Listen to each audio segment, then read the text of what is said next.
नमस्कार दोस्तों, आप सभी का स्वागत है जीके संसार पे। भारत और विश्व का भूगोल का पार्ट 2 हम सब यहाँ पे देखने वाले हैं और इसके अंतर्गत हम सब 200 प्लस क्वेश्चंस को करेंगे। टोटल हम सब 500 प्लस क्वेश्चंस करने वाले हैं। तो इस सेशन के अंतर्गत पार्ट 2 के अंतर्गत हम सब 200 प्लस क्वेश्चंस को करेंगे। तो बिना देर किए चलिए सेशन को स्टार्ट करते हैं और हम बारी बारी से क्वेश्चंस पे चर्चा करते हैं। रेडियो संचार में प्रेषण एंटीना द्वारा उत्सर्जित संकेत कहाँ से परिवर्तित होते हैं? तो ये आयन मंडल से होता है। कहाँ से होता है? आयन मंडल से होता है। 1 डिग्री देशांतर की सर्वाधिक दूरी कहां पर होगी? कर्क रेखा पर। ठीक है, कहां पे? कर्क रेखा पर। उत्तरी प्रशांत महासागर में अंतर्राष्ट्रीय तिथि रेखा के विचलन का क्या कारण है? तो है एलुसियन द्वीप समूह। क्या है कारण? एलुसियन द्वीप समूह। ऑस्ट्रेलिया महाद्वीप का सर्वोच्च पर्वत शिखर कौन सा है? तो ये बहुत इंपॉर्टेंट है आपके एग्जामिनेशन दृष्टि से। माउंट कोसियुस्को। माउंट कोसियुस्को जो है ऑस्ट्रेलिया महाद्वीप का सर्वोच्च पर्वत शिखर है। किस महाद्वीप को पठारी महाद्वीप कहते हैं? तो है अफ्रीका। ठीक है। एशिया महाद्वीप का सर्वोच्च पर्वत शिखर कौन सा है? तो है माउंट एवरेस्ट। कौन सा है? Mount Everest. महाद्वीप और महासागर किस श्रेणी के उच्चावच हैं? तो प्रथम श्रेणी। ठीक है। प्लेट विवर्तनिकी सिद्धांत का प्रतिपादन किसने किया था? तो किया था हैरी हैस ने। हैरी हैस के द्वारा प्लेट विवर्तनिकी सिद्धांत का प्रतिपादन किया गया था। संपूर्ण महासागरीय क्षेत्रफल के कितने प्रतिशत भाग पर महाद्वीपीय मग्न तट का विस्तार है? तो ये 7.5% क्षेत्र पर विस्तार इसका पाया जाता है। विश्व के सबसे लंबे जलमग्न केनियन कहाँ पाए जाते हैं? देखिए, सबसे लंबे जलमग्न की अगर बात की जाए विश्व की तो क्या है? केनियन है। और ये कहाँ पाया जाता है? बेरिंग सागर में। कहाँ पाया जाता है? बेरिंग सागर में। चलिए आगे देखते हैं। बेसाल्ट के रूपांतरण के फलस्वरूप किस चट्टान का निर्माण होता है? तो होता है एम्फीबोलाइट। किसका होता है? एम्फीबोलाइट। किस देश में भूकंप से उत्पन्न विनाशकारी समुद्री तरंगों को सुनामी कहते हैं? तो जापान में। ठीक है, जापान में भूकंप से उत्पन्न विनाशकारी समुद्री तरंगों को सुनामी कहा जाता है। भूकंप की उत्पत्ति से संबंधित प्रत्यास्थ पुनश्चलन सिद्धांत का प्रतिपादन रीड के द्वारा किया गया था। किसने किया था? रीड ने किया था। एयरबस ज्वालामुखी कहाँ स्थित है? अंटार्कटिक महाद्वीप में। एयरबस ज्वालामुखी कहाँ स्थित है? अंटार्कटिक महाद्वीप में। पृथ्वी की सतह के नीचे द्रवीभूत शैल क्या कहलाता है? मैग्मा कहलाता है। क्या कहलाता है? मैग्मा।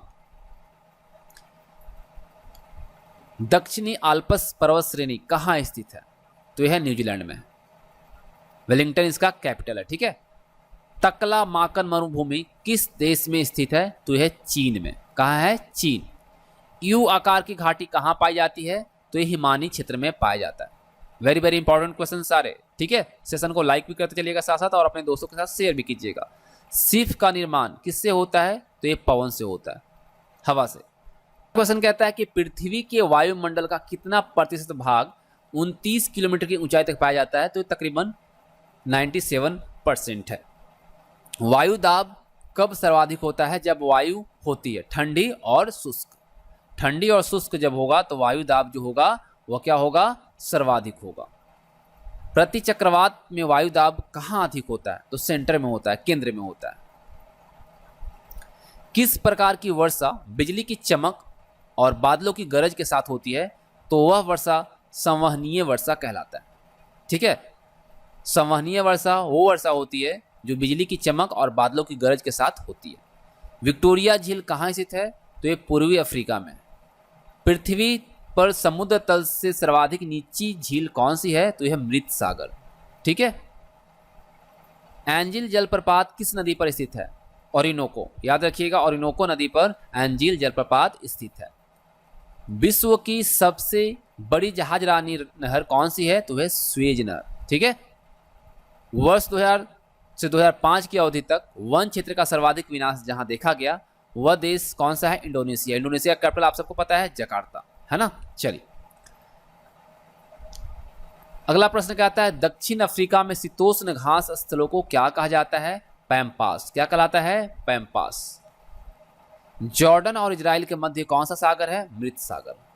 जॉर्डन और इजराइल के मध्य कौन सा सागर है? मृत सागर। और अभी फिलिस्तीन और इजराइल के बीच काफ़ी गहमागहमी रही थी, है ना, दोनों तरफ से अभी वार पे वार हो रहे थे, तो अभी ये सीज फायर का वहाँ पे समझौता हुआ है। सारगोसा समुद्र किस महासागर में स्थित है? अटलांटिक महासागर में। ठीक है, सरगासो समुद्र किस महासागर में स्थित है? अटलांटिक महासागर में। अब देखिए अगला क्वेश्चन जो कह रहा है रेनेल जलधारा किस महासागर की जलधारा है? तो है अटलांटिक महासागर का। ठीक है, चलिए अगला क्वेश्चन कहता है कि गल्फ स्ट्रीम धारा की उत्पत्ति कहाँ से होती है? तो मैक्सिको की खाड़ी से होती है। कहाँ होती है? मैक्सिको की खाड़ी में। दैनिक ज्वार भाटा के मध्य समयांतर क्या होता है? तो ये होता है 24 घंटे 52 मिनट। 24 घंटे 52 मिनट, वेरी वेरी इंपॉर्टेंट है। गंगा नदी का डेल्टा किस प्रकार का है? ये चापाकार है। कैसा है? चापाकार। हवांगो नदी किस में गिरती है? पीला सागर में। भूगोल का जनक किसे कहा जाता है? हिकैटियस को कहा जाता है। किसे कहा जाता है? हिकैटियस को। ज्योग्राफिका के लेखक कौन है? इरेटोस्थनीज। कौन है? इरेटोस्थनीज। सौर मंडल में ग्रहों की संख्या कितनी है? 8 है। कितनी है? 8। सबसे बड़ा ग्रह कौन सा है? बृहस्पति। वे दो ग्रह जिनके उपग्रह नहीं है कौन कौन है? बुध और शुक्र। बुध और शुक्र वैसे ग्रह हैं जिनके कोई भी उपग्रह नहीं है। सूर्य के गिर्द परिक्रमा में कौन सा ग्रह अधिकतम समय लेता है? सूर्य की परिक्रमा करने में कौन सा ग्रह है जो अधिकतम समय लेता है? तो है नेपच्यून। सौर मंडल में क्षुद्र ग्रह छोटे खगोलीय पिंड है, वे किन दो ग्रहों के मध्य पाए जाते हैं? तो ये मंगल और बृहस्पति के मध्य पाया जाता है। पृथ्वी की जुड़वा बहन कहे जाने वाला ग्रह का नाम क्या है? हम लोगों ने देखा शुक्र है। तारों के मध्य दूरी ज्ञात करने की इकाई कौन सी है? प्रकाश वर्ष। और आपको पता है प्रकाश वर्ष किसका इकाई है? दूरी का। सबसे भारी ग्रह कौन सा है? वेरी वेरी इंपॉर्टेंट है, याद रखिएगा। सबसे भारी ग्रह जो है वह बृहस्पति है। कौन सा है? बृहस्पति है। पृथ्वी अपने अक्ष पर कितने डिग्री झुकी हुई है? 23.5 डिग्री। कितना? 23.5 डिग्री। कौन सा ग्रह सूर्य से सर्वाधिक दूर है? कौन सा ग्रह सूर्य से सर्वाधिक दूर है? तो है नेपच्यून। याद रखिएगा, नेपच्यून। सूर्य अपने अक्ष पर किस दिशा में घूमता है? तो ये घूमता है आपका पूरब से पश्चिम, east to west. Sea of Tranquility कहाँ पर है? तो यह चंद्रमा पर, मून पर। सबसे छोटा ग्रह कौन सा है? सबसे छोटा ग्रह कौन सा है? बुध। सबसे छोटा ग्रह कौन सा है? बुध है। ठीक है। किसे सौर मंडल का जन्मदाता कहा जाता है? सूर्य को। सौर मंडल का सर्वाधिक गर्म ग्रह कौन सा है? शुक्र। ठीक है, चलिए आगे देखते हैं। किस तारा मंडल के तारे ध्रुव तारे की ओर संकेत करते हैं? तो है सप्तऋषि। ठीक है, चलिए आगे कर लेते हैं हम सब। शनि को सूर्य के चारों ओर चक्कर लगाने में कितना समय लगता है? तो शनि को सूर्य के चारों ओर चक्कर लगाने में 29.5 वर्ष यानी तकरीबन 30 वर्ष लगता है। यूरेनस सूर्य के चारों ओर एक परिक्रमा में कितना समय लेता है? 84 वर्ष। कितना लेता है? 84 वर्ष। पृथ्वी परिक्रमण करती हुई प्रति मिनट करीब कितनी दूरी तय कर लेती है? 49 किलोमीटर। याद रखिएगा, पृथ्वी परिक्रमण करते हुई प्रति मिनट 49 किलोमीटर की दूरी तय करती है। तारे का रंग किसका सूचक है? उसके ताप का, हीट का।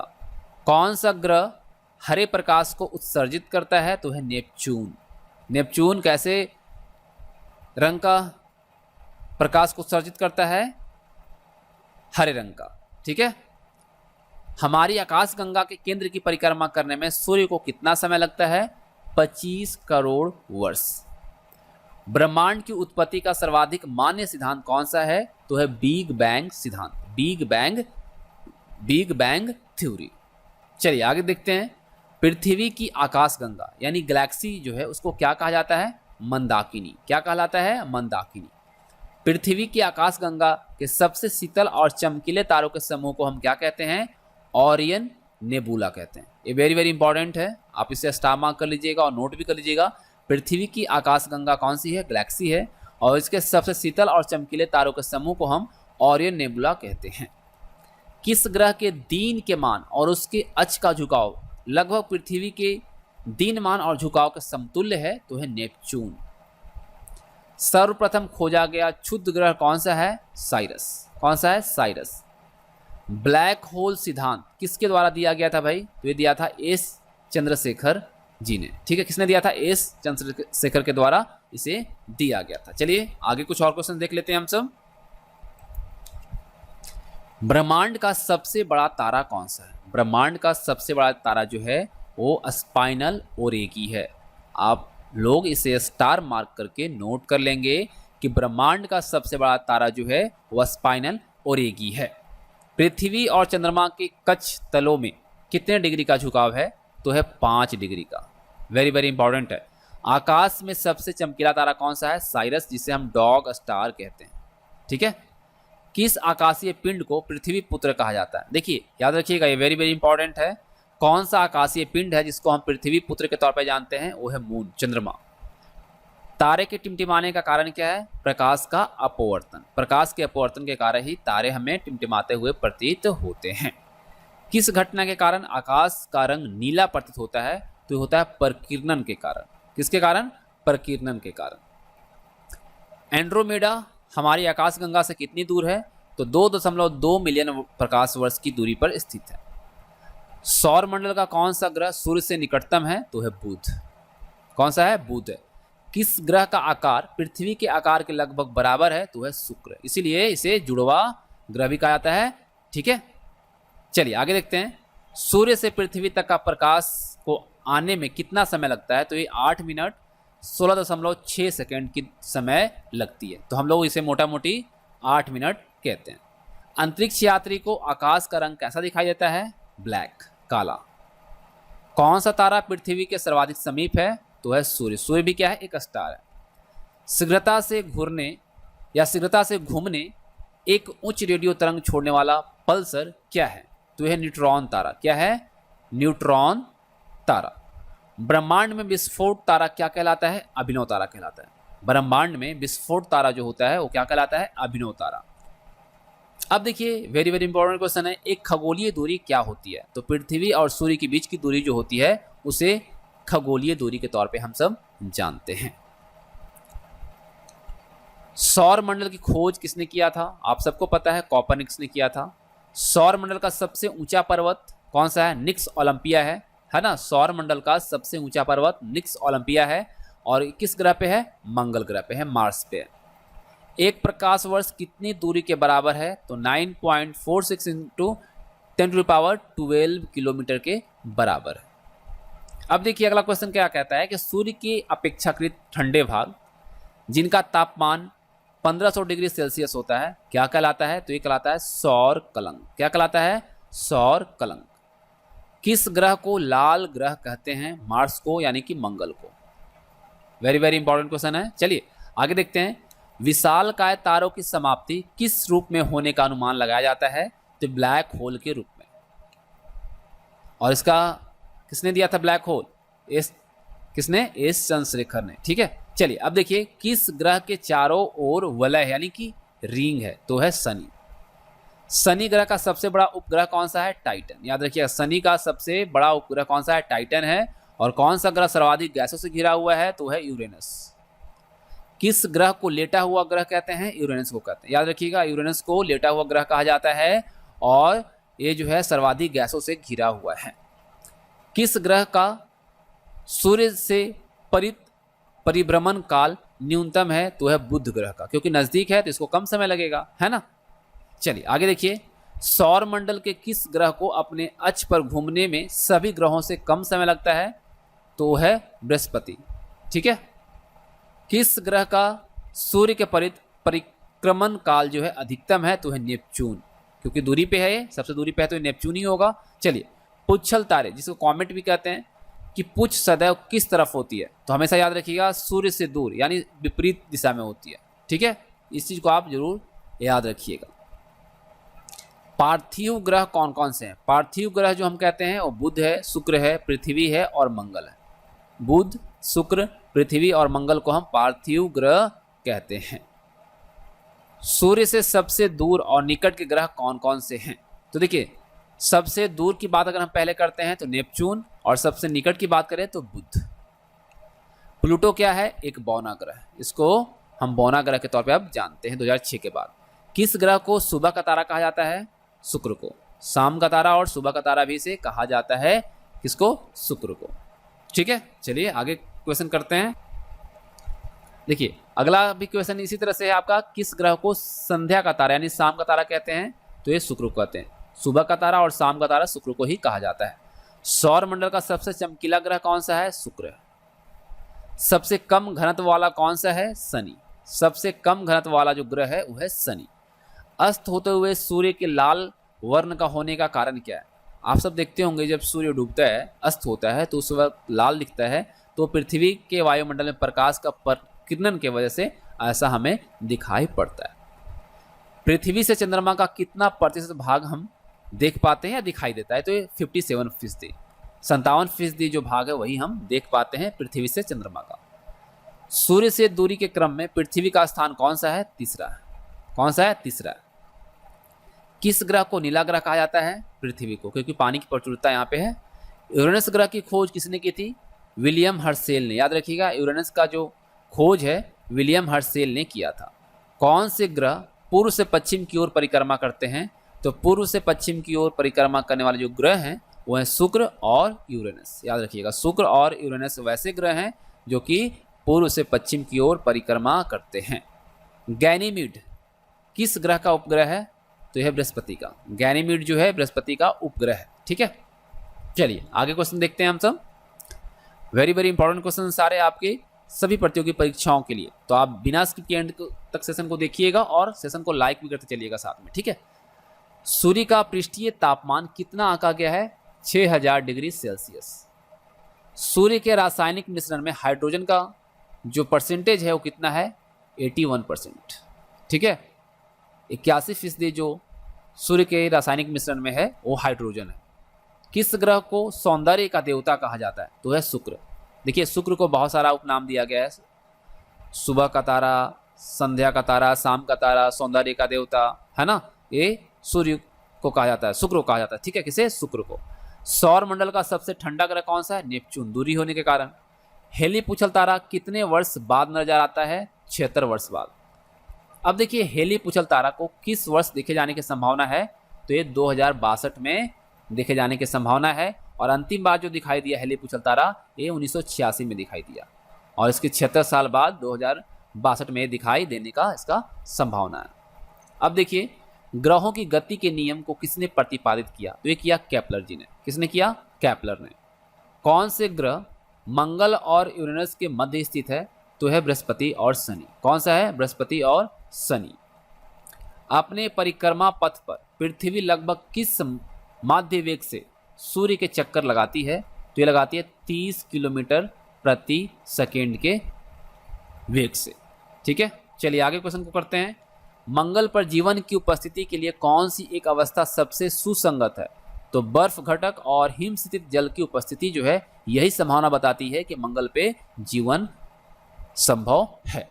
सूर्य में कौन सा तत्व सर्वाधिक मात्रा में है? हाइड्रोजन। और कितना है? हम लोगों ने देखा 81%। उल्का क्या है? उल्का जो है बाह्य अंतरिक्ष से पृथ्वी के वायुमंडल में प्रविष्ट हुए द्रव्य का अंश है, द्रव का अंश है। सूर्य में कौन सा न्यूक्लियर ईंधन होता है? हाइड्रोजन, क्योंकि इसकी प्रचुरता कितनी है? 81%। पृथ्वी की आयु निर्धारण में हम कौन सी विधि का प्रयोग करते हैं? तो यूरेनियम डेटिंग पद्धति के द्वारा हम इसका उम्र निकालते हैं। चलिए आगे क्वेश्चन को करते हैं। संध्या तारे को उदय क्या निरूपित करता है? पूर्व दिशा। सौर मंडल में कौन सा ग्रह अत्यधिक तीव्र है? तो है बुध। बुध ग्रह सूर्य की एक परिक्रमा कितने दिनों में पूरा करता है? तो ये करता है 88 दिनों में। ठीक है, 88 दिनों में पूरा कर लेता है एक चक्र। हमारी आकाश गंगा के केंद्र में स्थित अत्यधिक गुरुत्वाकर्षण का वह क्षेत्र जो अपने क्षेत्र में आने वाले प्रत्येक पदार्थ को अपनी ओर खींच लेता है, क्या कहलाता है? वो कहलाता है ब्लैक होल, जिसे हम कृष्ण वीवर के तौर पे भी जानते हैं। कृष्ण वीवर। पृथ्वी अपनी धुरी पर घूमती है, यह सबसे पहले किसने प्रतिपादित किया? तो ये किया था कॉपरनिक्स ने। किसने? कॉपरनिक्स। किस ग्रह के सर्वाधिक उपग्रह हैं? तो बृहस्पति के। सूर्य के सबसे बाहरी सतह का क्या नाम है? कोरोना। कोरोना भी जो कोविड-19 है उसको मत समझिएगा, ठीक है। सूर्य के सबसे बाहरी सतह को हम सब कोरोना के तौर पे जानते हैं। भूगोल के लिए ज्योग्राफिका शब्द का जो सबसे पहले प्रयोग हुआ था, जो किया गया था, वो इरेटोस्थनीज के द्वारा किया गया था। तो इस तरह से पार्ट 2 यहाँ पे कंप्लीट होता है और उम्मीद करता हूँ आप सबको सेशन पसंद आया होगा। तो वीडियो को लाइक और अपने दोस्तों के साथ शेयर कीजिएगा।